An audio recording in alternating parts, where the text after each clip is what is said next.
Hello दोस्तों, आज का जो हमारा टॉपिक है वो है डिजिट्स। हिंदी में इसको क्या कहा जाता है? अंक। तो डिजिट्स क्या होते हैं? तो किसी भी नंबर को लिखने के लिए हमें कुछ संकेत यूज करने पड़ते हैं। जैसे मान लीजिए मुझे लिखना है 25, तो 25 लिखना है तो मैं क्या लिखूंगा? 2 और 5। तो ये हमारा नंबर नहीं है, सबसे पहले तो ये संकेत है और इसी संकेत को हम लोग क्या कहते हैं? अंक कहते हैं। जैसे 2 हमारा अलग एक संकेत है और 5 हमारा अलग एक संकेत है। तो इस प्रकार 2 हमारा अलग एक डिजिट हो जाएगा और 5 भी हमारा अलग एक डिजिट हो जाएगा।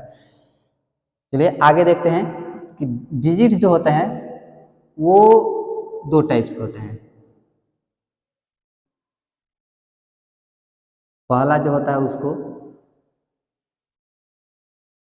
हिंदी बोला जाता है और दूसरा में बोला जाता है अरबिक। यानी कि एक हिंदी डिजिट होता है और दूसरा कौन सा डिजिट होता है? अरबिक डिजिट होता है। जैसे हम लोग समझते हैं, जैसे ये 0 और अरबिक में भी ये जो 0 होता है वो इसी तरह से होता है। 1 जो होता है वो होता है इस तरह से, इसमें जो 1 होता है वो इस तरह से। उसके बाद जो 2 होता है वो 2 इस तरह से होता है, लेकिन इसमें जो 2 होता है इस तरह से होता है। उसके बाद हिंदी में 3 ऐसे, अरबिक में 3 ऐसे। इसमें जो 4 होता है वो इस तरह से 4 होता है हिंदी में, लेकिन इसमें जो 4 होता है या तो ऐसे होता है या फिर ऐसे होता है। 5 जो होता है वो 5 ऐसे होता है और इसमें 5 ऐसे होता है। उसके बाद 6 जो होता है वो इस तरह से 6 होता है और इसमें 6 ऐसे होता है। उसके बाद जो 7 होता है वो इस तरह से होता है, लेकिन इसमें 7 ऐसे होता है। वहीं अगर बात किया जाए 8 का, तो 8 जो हमारा होता है वो 8 ऐसे होता है, लेकिन यहाँ पे 8 ऐसे होता है। 9 हमारा इस तरह से होता है और इसमें 9 कैसे होता है? इस तरह से होता है। तो ये हो गया हमारा हिंदी और ये हो गया अरबी। तो हम लोग जो अभी यूज करते हैं वो कौन सा है? अरबी है। लेकिन पहले जो यूज होता था, जैसे हमारे दादाजी लोग जो यूज करते थे वो कौन सा था? हिंदी था। अभी भी कुछ लोग इसको यूज करते थे, लेकिन लगभग ये खत्म ही हो चुका है। जहां भी जाइए वहां पे यही आपको मिलेगा। बात किया जाए टोटल डिजिट्स का, तो टोटल डिजिट्स हम लोग काउंट कर सकते हैं 1 2 3 4 5 6 7 8 9 10। और इधर भी काउंट करेंगे तो 10 ही आएगा, क्योंकि एक ही चीज है, बस लिखने का तरीका अलग अलग है। तो टोटल डिजिट्स कितने हो गए? टोटल डिजिट्स इक्वल टू 10, यानी कि हमारे डिजिट्स की संख्या कितनी है? 10 ही होती है। आगे बात करते हैं हम लोग नंबर्स की। नंबर्स को हिंदी में क्या बोला जाता है? नंबर्स को हिंदी में क्या बोला जाता है? संख्या। तो संख्या क्या होता है? तो अभी हम लोग समझे हैं कि जो संख्या बनता है किससे बनता है? डिजिट से बनता है, अंक से बनता है। तो अकेला अंक, अकेला अंक या अंकों का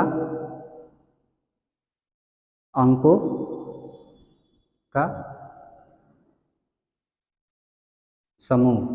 अकेला अंक या अंकों का समूह, यानी कि कोई अकेला अंक हो या अंकों का समूह हो, अगर ये समूह रहेगा तो उससे क्या बनेगा? हमारा नंबर बनेगा। जैसे मान लीजिए कि ये 2 हमारा अंक हो गया और 0 हमारा अंक हो गया, और इस दोनों के मिलने से क्या बना?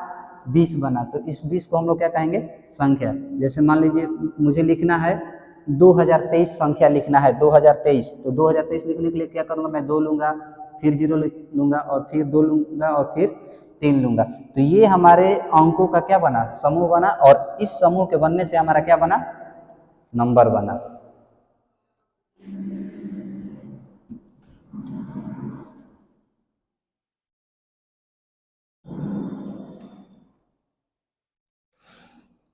आगे हम लोग जानते हैं नोटेशन। नोटेशन को हिंदी में कहा जाता है संकेतन। तो नोटेशन क्या होता है? तो मैं कहूँ आपसे कि आप लिखिए 105, 105। तो आप कैसे लिखेंगे? तो आप लिखेंगे 105, 105। लेकिन वही आपके बगल वाला अगर कोई है तो वो लिख दिया 105। इंग्लिश में अगर इसको हम लोग लिखना चाहे तो 105। कौन सही लिखा, कौन गलत लिखा? क्योंकि 105 लिखने के लिए मैंने बोला है, तो आपने लिखा ऐसे, बगल वाला लिख दिया ऐसे, तो कौन सही है कौन गलत है? कोई गलत नहीं है, सब लोग अपने अपने जगह पे सही है। 105 ही लिखना था, ना ये गलत है ना ये गलत है। फर्क सिर्फ इतना है कि ये अंक में लिखा हुआ है और ये किस में लिखा हुआ है? शब्द में लिखा हुआ है। तो अगर किसी संख्या को अंक में लिखा जाए, किसी संख्या को अंक में लिखा जाए तो उसको क्या कहा जाता है? नोटेशन। हिंदी में क्या कहते हैं? संकेतन। लेकिन अगर किसी संख्या को वर्ड में लिखा जाता है तो उसको बोला जाता है न्यूमेरेशन। क्या बोला जाता है? न्यूमेरेशन। तो किसी संख्या को जब अंक में लिखा जाए तो उसको नोटेशन, और किसी संख्या को जब वर्ड में लिखा जाए, शब्द में लिखा जाए तो उसको न्यूमेरेशन।